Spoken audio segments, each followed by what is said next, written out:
Livro O Alienista, de Machado de Assis. Capítulo 1. De como Itaguaí ganhou uma casa de Orates. As crônicas da vila de Itaguaí dizem que, em tempos remotos, vivera ali um certo médico, o Dr. Simão Bacamarte, filho da nobreza da terra e o maior dos médicos do Brasil, de Portugal e das Espanhas. Estudara em Coimbra e Pádua. Aos 34 anos regressou ao Brasil, não podendo el rei alcançar dele que ficasse em Coimbra, regendo a universidade, ou em Lisboa, expedindo os negócios da monarquia. A ciência, disse ele a sua majestade, é o meu emprego único. Itaguaí é o meu universo. Dito isso, meteu-se em Itaguaí e entregou-se de corpo e alma ao estudo da ciência, alternando as curas com as leituras e demonstrando os teoremas com cataplasmas. Aos 40 anos, casou com Dona Evarista da Costa e Mascarenhas, senhora de 25 anos, viúva de um juiz de fora e não bonita nem simpática.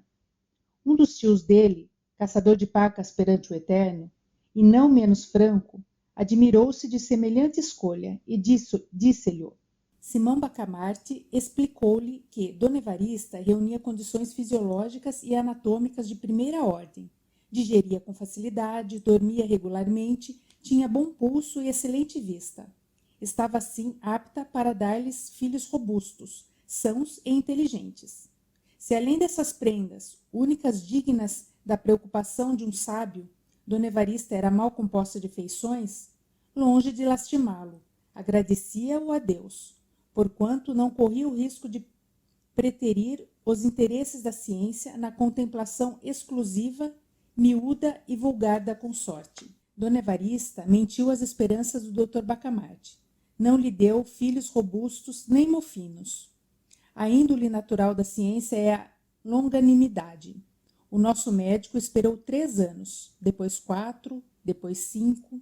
Ao cabo desse tempo, fez um estudo profundo da matéria. Releu todos os escritores árabes e outros que trouxera para Itaguaí. Enviou consultas às universidades italianas e alemãs e acabou por aconselhar à mulher um regime alimentício especial.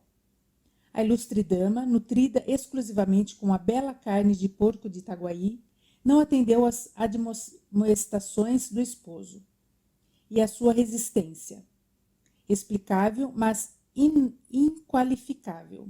Devemos a total extinção da dinastia dos Bacamartes. Mas a ciência tem o inefável dom de curar todas as mágoas. O nosso médico mergulhou inteiramente no estudo e na prática da medicina. Foi então que um dos recantos desta lhe chamou especialmente a atenção. O recanto psíquico, o exame de patologia cerebral.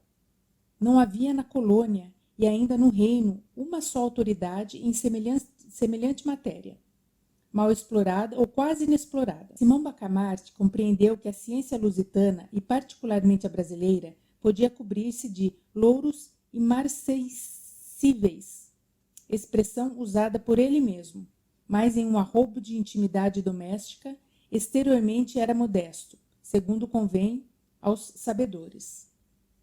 A saúde da alma, brandou ele, é a ocupação mais digna do médico. Do verdadeiro médico, emendou Crispim Soares, boticário da vila, e um dos seus amigos e comensais. A vereança de Itaguaí, entre outros pecados de que é arguida pelos cronistas, tinha o de não fazer caso dos dementes. Assim é que cada louco furioso era trancado em uma alcova, na própria casa e, não curado, mas descurado, até que a morte o vinha defraudar do benefício da vida. Os mansos andavam à solta pela rua. Simão Bacamarte entendeu desde logo reformar tão ruim costume. Pediu licença à Câmara para agasalhar e tratar no edifício que ia construir todos os loucos de Itaguaí e das demais vilas e cidades, mediante um estipêndio que a Câmara lhe daria quando a família do enfermo o não pudesse fazer. A proposta excitou a curiosidade de toda a vila e encontrou grande resistência. Tão certo é que dificilmente se desarraigam hábitos absurdos ou ainda maus. A ideia de meter os loucos na mesma casa, vivendo em comum, pareceu em si mesma sintonia de demência, e não faltou quem o insinuasse à própria mulher do médico. Olhe, dona Evarista, disse-lhe o padre Lopes, vigário do lugar. Veja se seu marido dá um passeio ao Rio de Janeiro. Isso de estudar sempre, sempre, não é bom. Vira o juízo. Dona Evarista ficou aterrada. Foi ter com o marido, disse-lhe, que estava com desejos. Um principalmente, o de vir ao Rio de Janeiro e comer tudo o que a ele lhe parecesse adequado a certo fim.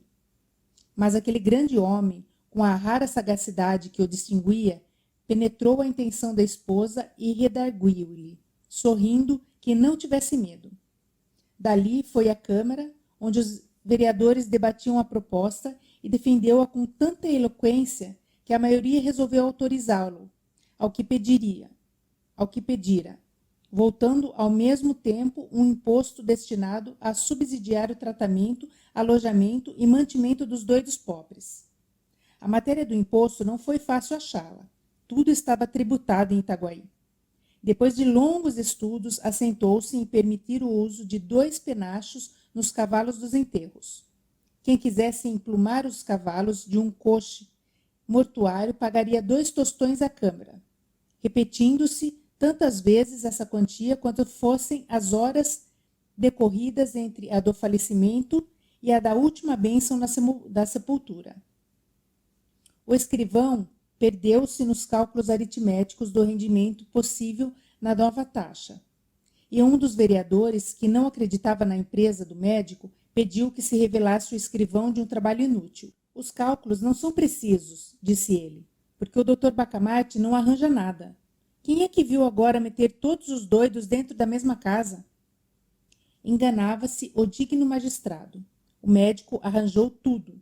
Uma vez empossado da licença, começou logo a construir a casa. Era na Rua Nova, a mais bela rua de Itaguaí, naquele tempo. Tinha 50 janelas por lado, um pátio no centro e numerosos cubículos para os hóspedes. Como fosse grande arabista, achou no Corão que Maomé declara: veneráveis os doidos pela consideração de que Alá lhe tira o juízo para que não pequem. A ideia pareceu-lhe bonita e profunda, e ele a fez gravar no frontispício da casa. Mas, como tinha medo ao vigário e por tabela ao bispo, atribuiu o pensamento a Benedito VIII, merecendo com essa fraude, aliás, pia, que o padre Lopes lhe contasse ao almoço a vida daquele pontífice eminente. A Casa Verde foi o nome dado ao asilo, por alusão à cor das janelas, que, pela primeira vez, apareciam verdes em Itaguaí. Inaugurou-se com imensa pompa. De todas as vilas e povoações próximas e até remotas, e da própria cidade do Rio de Janeiro, correu gente para assistir às cerimônias que duraram 7 dias. Muitos dementes já estavam recolhidos, e os parentes tiveram ocasião de ver o carinho paternal e a caridade cristã com quem eles iam ser tratados. Dona Evarista, contentíssima com a glória do marido, vestiu-se luxuosamente.